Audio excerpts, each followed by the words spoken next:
सुनो सुनो, किसानों के लिए एकदम नई चीज आई है, अन्नदाता सुरक्षा कार्ड, निशांत ग्रोथ फाउंडेशन की तरफ से। सिर्फ RS150 में ये कार्ड आपको ढेर सारे फायदे देगा।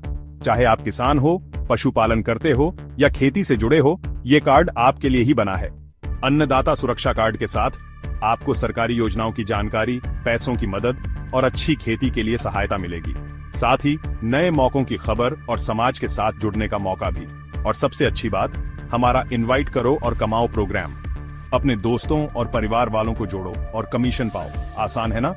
और जानना है? हमारे YouTube channel Nishant growth foundation पर वीडियो देखो, सारे फायदे समझ लो। तैयार हो?